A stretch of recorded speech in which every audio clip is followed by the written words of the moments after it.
सकाळ सकाळ शुभ सकाळ. गुड मॉर्निंग मित्रांनो. शेजारी बघू शकता हा तुमचा आवडीचा लाडू. आज त्याचा बर्थडे आहे आणि आज आम्ही बर्थडे असल्यामुळे आम्ही आज ज्योतिबाला पाया पडायला चाललेलो आहे. आमच्या शेजारी ज्योतिबाचं खूप चांगलं मंदिर आहे. तिथे गेल्यानंतर आम्ही तुम्हाला पूजा दाखवणार आहे. ज्योतिबाच्या नावानं, ज्योतिबाच्या नावानं. चला आता आई येते. आता आम्ही सगळी निघणार आहे. बघू शकता पाठीमागं वेद आहे. हा बघा वेद इथं बसलाय पाठीमागं. आणि आई बसली का तू? हा. आणि आज गावामध्ये दत्त जयंती पण आहे. दत्त जयंतीचाही मी तुम्हाला सगळा व्हिडिओ दाखवणार आहे. तिथं गेल्यानंतर न पाळणा वगैरे म्हणला जातो. दत्त जयंती कालही होती ना आजही आहे. तर चला हे बघू शकता गाडीमध्ये आम्ही बसलोय. शेजारी लाडू आहे, मी, आई आणि वेद. आम्ही आता सगळी चाललोय ज्योतिबाच्या दर्शनाला. चला ज्योतिबाच्या नावानं, ज्योतिबाच्या नावानं.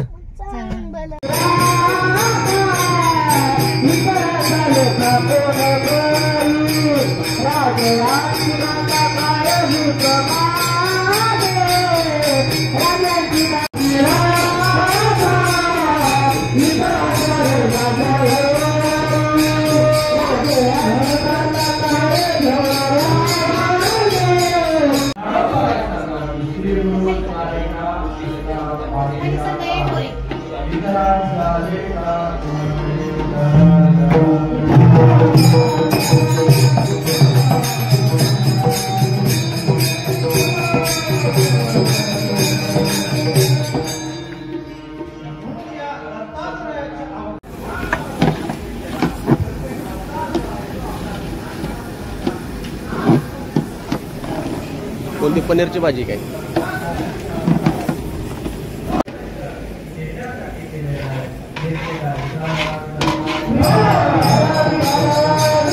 सुद्धा पूर्ण जातात की म्हणून जाणते न कुटुंबाचे ते कृतकार्य होईल ज्ञान परमाचे गरजे ऐका. आपल्या जीवनामध्ये गुरु असावा. बघा एखादी वाट आहे, एखादी वाट आहे. ती वाट कोणत्या ठिकाणी जाते हे आपल्याला कशावरून समजतं? वाटेवरून जातं का नाही? कुठल्या कशावरून समजतं? बघा 3 गोष्टीतून समजतं. पहिली गोष्ट आहे गुगल अण्णा. गुगल अण्णा माहिती का? आम्ही त्याला गुगल अण्णा म्हणतो गमतीनं. कारण गुगल अण्णा कधी फसवर कधी कसा रोड दाखवत सांगता येत नाही. गुगल मॅप म्हणतात त्याला, नाही का नाही? काय म्हणतात? Google map. पहिला मला इथून बारामतीला जायचंय, गुगल वरती सर्च करायचं, बारामती टाकायचं, बरोबर निळे निळे निळे लाल पिवळे लाईन दाखवतात. त्या लाईनीनुसार आपण चालायचं. पहिला मार्ग दाखवतात. दुसरा मार्ग आहे त्या रस्त्यानं जर गुगल मॅप नसेल तर आपल्याला फलक लावलेले असतात. बारामती इथून 10 किलोमीटर, बारामती इथून 5 किलोमीटर, बारामती इथून 2 किलोमीटर, बारामती इथून 1 किलोमीटर, 900 मीटर अंतर, 100 मीटर अंतर आणि आले बारामती. दुसरी गोष्ट आहे फलक लावले जातात. आणि फलकही नसेल, गुगल मॅपही नसेल, तुला येईल ती बारामती येईल. 3 गोष्टी झाल्या. एका गुगल मॅपने आपण तो रोड शोधला, परंतु गुगल मॅप फसवेल, तो कुठला रोड दाखवेल सांगू शकत नाही. दुसरी गोष्ट दाखवली ती म्हणजे फलक आहे.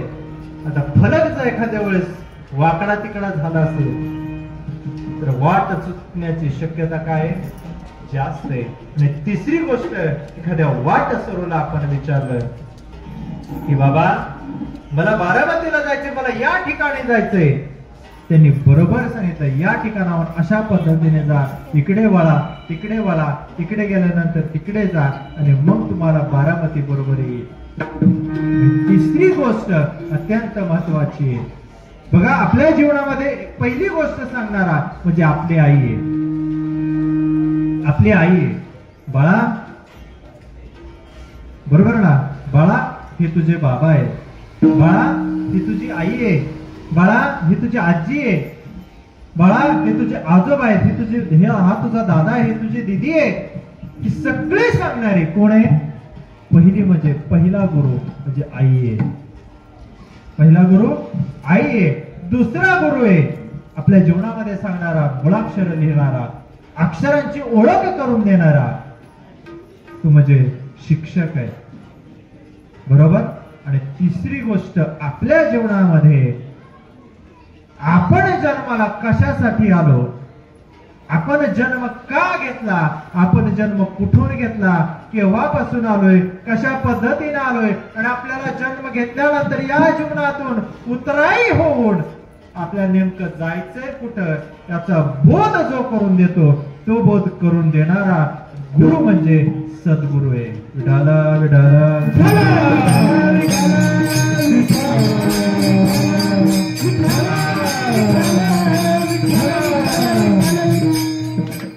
आपण त्या गुगलच्या मॅपने गेलं जाण्यापेक्षा किंवा फलकांच्या मॅपने जाण्यापेक्षा आपण त्या व्यक्तीला विचारून जर आपण निश्चितपणे गेलो तर विचारून गेल्यानंतर आपले विचार त्याच्या विचाराशी सहमत होतात आणि एखाद्या विचारांची विचारसरणी एकत्र झाली काय होतं, आपलं जीवन फलस्वरूप होतं. म्हणून ज्ञानोबाचा श्री गुरु सारेका असा पाठी राखा, इतरांच्या लेखा कोण करी. गुरु आपल्या जीवनामध्ये आल्यानंतर, सद्गुरु आपल्या जीवनामध्ये आल्यानंतर आपल्याला अशा स्थितीमध्ये नेऊन पोहोचवतात की त्या स्थितीतून माघारी येण्याची किंवा त्या स्थितीतून पुन्हा येण्यासाठी आपल्याला जास्त संघर्ष करावा लागत नाही. ते स्वरूप जे असते तर ते स्वरूप नेमकं सुख स्वरूप असतं. म्हणून ज्ञानोबराय तिघेही त्या ठिकाणी त्यांनी तिघांनी मीटिंग घेतली. आता म्हणले आपल्याला हे कार्य केल्याशिवाय गत्यंतर नाही, आता काय करावं लागेल. तिघही गेले, साधूच्या वेशामध्ये गेले, प्रातः काळामध्ये गेले, साधूच्या वेशामध्ये गेले आणि साधूच्या वेशामध्ये गेल्यानंतर सांगितलं भिक्षांदेही, भिक्षा मागितली. ती माता अनुसया समोर आली, फळ घेऊन समोर आले, प्रसाद घेऊन समोर आले आणि देत असताना त्यांनी एक मागणी मागितली, आम्ही साधू आहोत, आम्हाला भोजन घाल, पोटभर भोजन घाल. पण भोजन घालत असताना पूर्ण अंगावरती वस्त्र नसताना आम्हाला भोजन घाल. आता किती सतीचं अस्तित्व त्या ठिकाणी पणाला लागलं. पण ती पतिव्रता होती, तिची पतिव्रता असल्या कारणानं तुकाराम म्हणे पतिव्रता तिची देवावरी सत्ता. पतिव्रता होती आणि पतिव्रतेनं तिघांनाही आतमध्ये नेलं, पाटावरती बसवलं आणि पाटावरती बसवल्यानंतर जेवण वाढलं. परंतु जेवण वाढल्यानंतर त्यांनी सांगितलं की त्या अवस्थेमध्ये आम्हाला वाढलं तरच आम्ही जेवू. आता करायचं काय. तिनं हातामध्ये पाणी घेतलं आणि पाणी घेतल्यानंतर सांगितलं खरंच मी मनोभावे पतिव्रता असेल, माझ्या पती व्यतिरिक्त कोणाचंही चिंतन माझ्या मनामध्ये नसेल, वाईट काम वासना माझ्या मनामध्ये नसेल, तर या तीनही ऋषींचं, या तीनही साधूंचं एका बालकामध्ये रूपांतर होईल. आणि ते पाणी त्यांच्यावरती सोडून दिलं. तीनही बालक छोटे छोटे त्या ठिकाणी झाले आणि छोटे छोटे झाल्यानंतर त्याच अनुषंगानं त्या तिघांचाही जन्म म्हणजे या दत्तात्रयांचा जन्म आहे. दिगंबरा दिगंबरा Digambar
त्या तिघांचा आहे त्रिगुणात्मक अशा स्वरूपाचा अवतार त्या ठिकाणी झाला आणि अवतार झाल्यानंतर आता त्या ठिकाणी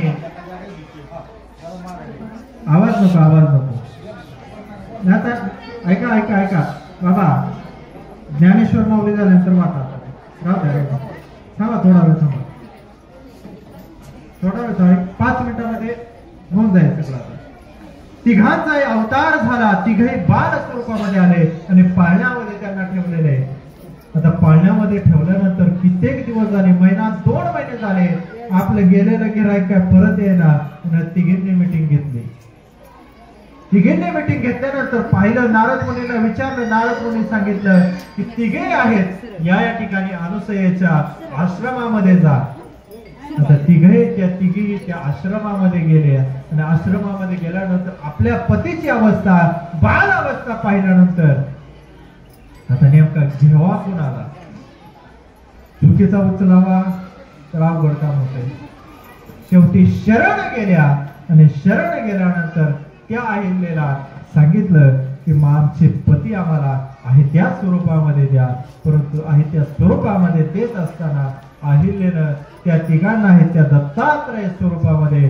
प्रगटीकरण केलं आणि तोच त्रिगुणात्मक त्या स्वरूपामध्ये असलेला अवतार म्हणजे तो दत्त अवतार आहे म्हणून नाथ बाबा सुद्धा सांगतात त्रिगुणी अवतार त्रैलोक्य राळा नेती नेती शब्द नये अनुमाना त्या स्वरूपामध्ये शेवटच्या चरणामध्ये आरतीच्या त्या ठिकाणी सांगून जातात दत्त दत्त ऐसे लागले ध्यान हरपले मन झाले मन मितूपणाची झाली भोळपणा कारण त्यांना मी पण आलेलं होतं माझ्यासारखी पतिव्रता होणेच नाही ती बोळवण झाली तो मितूपणा गेला मितूपणाची झाली बोळवण एका जनार्दनी श्री दत्त ध्यान ज्ञानेश्वर माऊली ज्ञानराज माऊली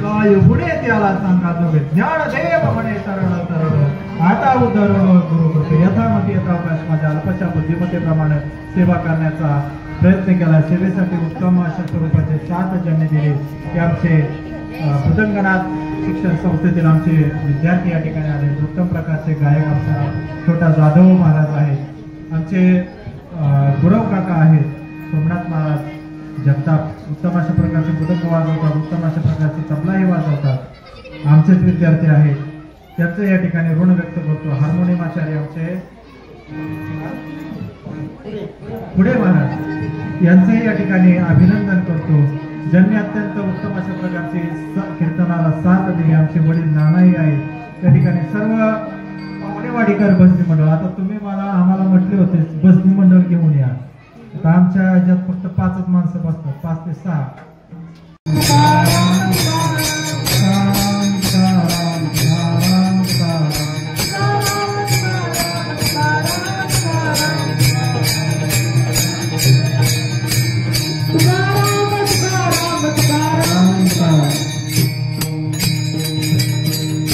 जन्माचा अभंग होईल जय विठ्ठल होईल पुष्पवृष्टी होईल आणि त्यानंतर कीर्तन संपलं विठ्ठल जय जय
2 मिनिटं भजन घ्यायचं दिगंबराचं. त्यानंतर पुंडलिक वरदा ज्यावेळेस म्हणल त्यावेळेस पुष्पवृष्टी करायची सर्वांना.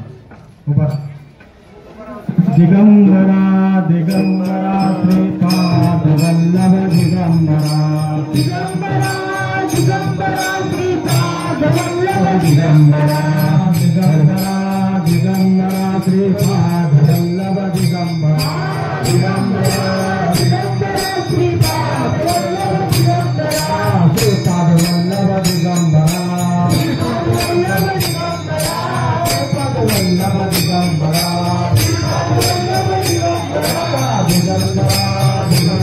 श्रीपाद वल्लभ दिगंबरा दिगंबरा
आवाज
पहिलं संपून द्यायचं.